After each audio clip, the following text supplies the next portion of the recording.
केशवपुर नगर में रामलाल नाम का एक गरीब किसान रहता था। वह अपनी बेटी के साथ एक छोटी सी झोपड़ी में रहता था। पिताजी, क्या हुआ? आप इतने उदास क्यों लग रहे हैं? क्या बताऊं बेटी, हमारे पास खेती करने के लिए इतनी कम जमीन है कि उसकी फसल को बेचकर बहुत कम रुपये मिलते हैं और उन रुपयों से हमारा बड़ी मुश्किल से गुजारा हो पाता है। पिताजी, मैंने सुना है हमारे नगर के राजा बहुत ही दयालु हैं। उनकी उदारता के किस्से बहुत ही मशहूर हैं। क्यों ना हम अपनी समस्या को लेकर राजा के पास चलें? वह हमारी मदद जरूर करेंगे। रामलाल और उसकी बेटी राजा के पास अपनी समस्या लेकर जाते हैं। राजा उनकी समस्या सुनता है और रामलाल को कुछ जमीन खेती करने के लिए दे देता है।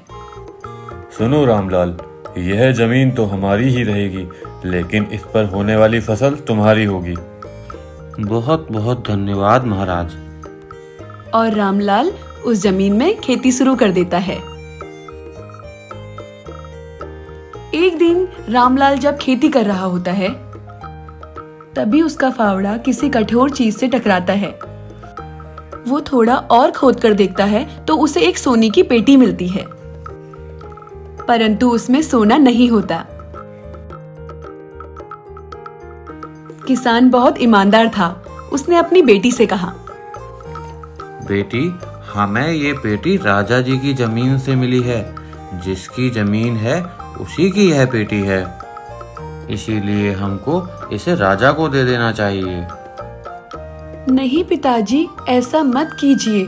आपको सिर्फ सोने की खाली पेटी ही मिली है।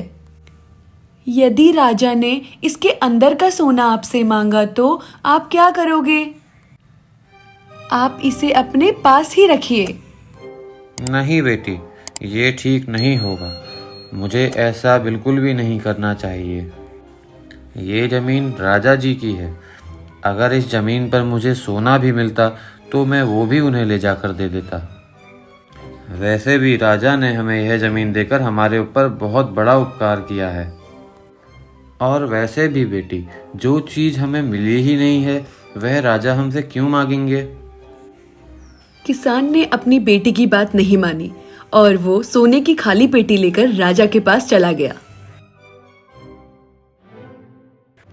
लेकिन दरबार में ठीक वैसा ही हुआ जैसा कि किसान की बेटी ने उससे कहा था। राजा ने सोचा कि किसान ने लालच में आके सोना अपने पास रख लिया है और यहाँ खाली पेटी लेकर आ गया है। तुम क्या हमें मूर्ख समझते हो? सोना खुद रख लिया और यहाँ खाली पेटी लेकर आए हो। इस तरह के किस्से हमारे साथ पहले भी कई बार हो चुके हैं। भलाई का तो मानो जमाना ही नहीं है। रामलाल, हमें तुमसे यह उम्मीद बिल्कुल भी नहीं थी। सेनापति, डाल दो इसे कैद खाने में।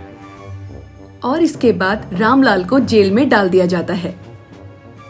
जेल में रामलाल को ना ही ढंग से खाना मिलता था और ना ही पानी। किसान को ऐसी गलती की सजा दी गई जो उसने कभी की ही नहीं थी। एक दिन जब किसान रामलाल की बेटी उसे जेल पर मिलने आई, तो रामलाल बहुत दुखी होकर बोला, मुझे माफ कर दो बेटी। काश मैंने तुम्हारी बात मान ली होती तो आज मैं यहाँ कैद खाने में नहीं होता। तुमने जैसा कहा था बिल्कुल वैसा ही हुआ। राजा जी को मेरे ऊपर बिल्कुल भी विश्वास नहीं है। जब मुझे सोना मिला ही नहीं तो मैं राजा जी को कैसे देता?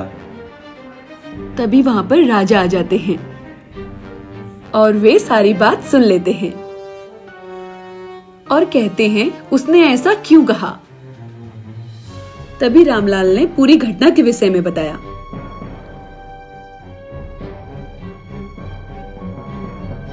राजा को बहुत अफसोस हुआ कि उन्होंने एक निर्दोष को कैद खाने में डाल दिया, जबकि रामलाल तो इतना ईमानदार इंसान है। और राजा ने रामलाल को कैद खाने से बाहर निकालने का आदेश दिया। किसान की बेटी को राजा ने दरबार में बुलाया। उससे बात करने के बाद राजा को पता चल गया था कि वो कितनी बुद्धिमान है। किसान की बेटी की बुद्धिमानी देखकर राजा ने उसे राज्य के खजाने का मंत्री बना दिया। उन्हें रहने के लिए घर और सारी सुख सुविधाएं दी गई। किसान को शुरुआत में थोड़ा कष्ट जरूर झेलना पड़ा, लेकिन अंत में जीत सच्चाई की हुई।